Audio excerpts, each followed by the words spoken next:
Hi guys, so we are going to go roam around the ship. One thing I want to try to show you is a little bit of the art that's on this ship because it's really neat. So I'm going to go show you some of the art.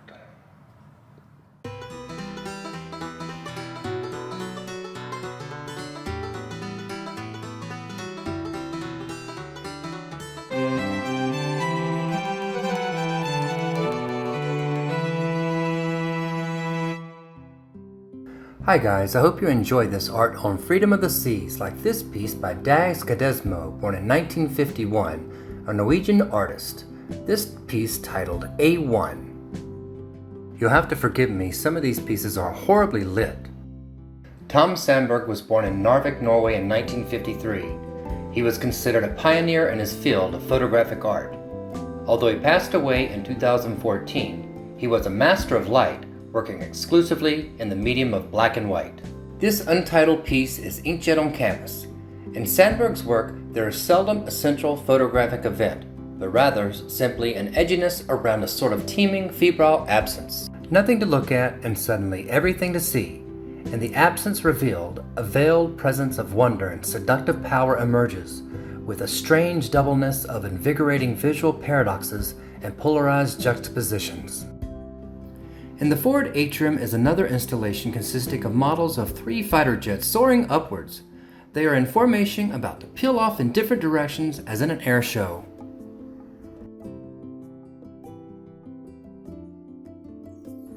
While spectacular while viewed from the base of the atrium, when you view the work from the upper decks, you see the airplanes are decorated with fragments of images taken from frescoes by 18th century Venetian artist Giambattista Tiepolo.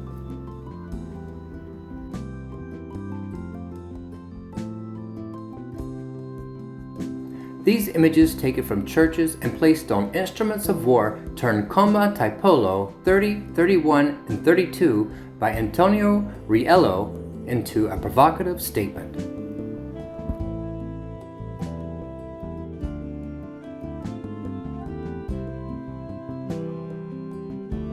German artist Gerland Helm's piece, Air 2004. These images are derived from photographs of installations and performances that are digitally mirrored, altered in color, duplicated, and distorted. Everywhere you look on this ship, you'll see various forms of art.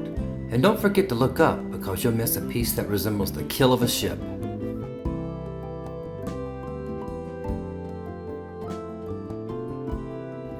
In these pieces by Norwegian artist Heidi Wexelsen Goksoyr, titled Below the Surface, there is something seductive about the water.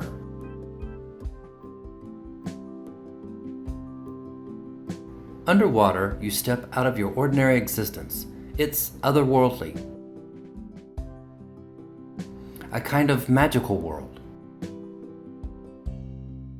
The artist works on intuition only and finds it liberating to think in terms of images and pictures, letting go of intellectual aspect.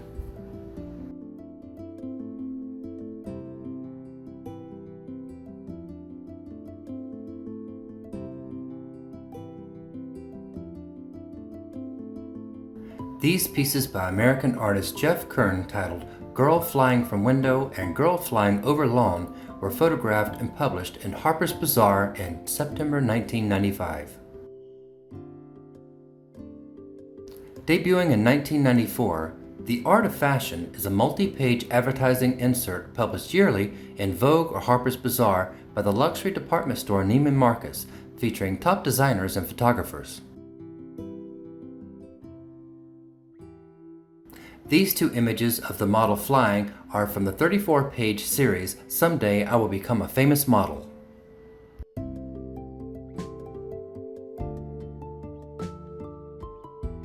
In her portfolio of bubble portraits, American artist Julianne Swartz documented the enormous bubbles blown into the summer air.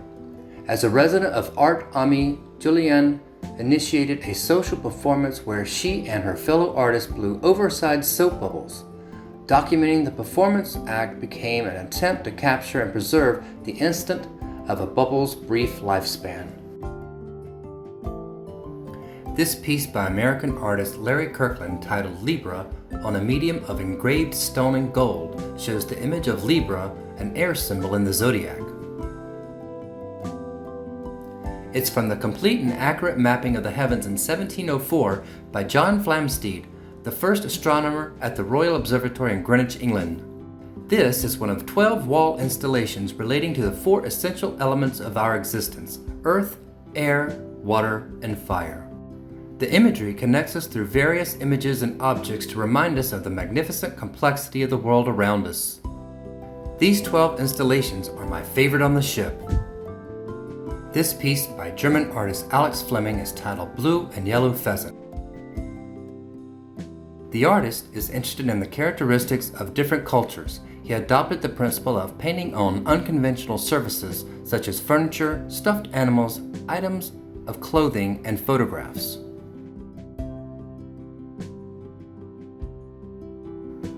Blue and Yellow Pheasant bookend another wall-sized masterpiece engraved in stone and gold.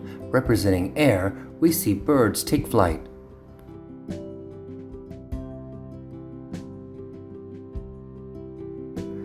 Mirroring the blue and yellow pheasant, we're treated to a giant gold feather along with a blue airfoil, both tools that use air for flight.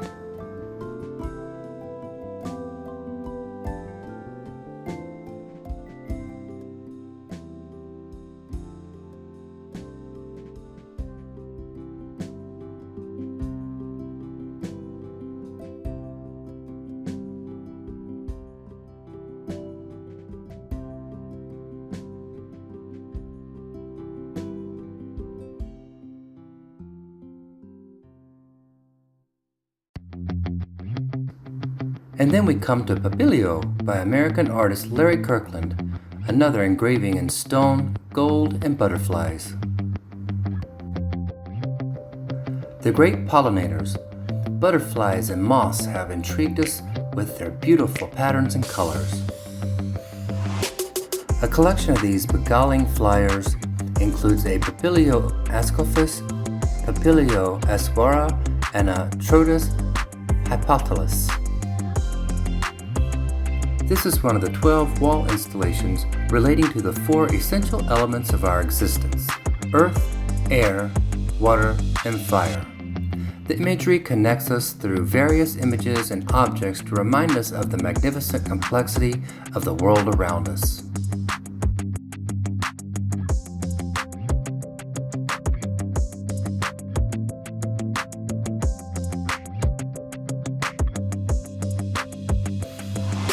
Moving through the ship, as you walk past the schooner bar, you'll see 3 paintings that look to represent Christopher Columbus's trek across the Atlantic. I could be wrong, there were no markers for these paintings.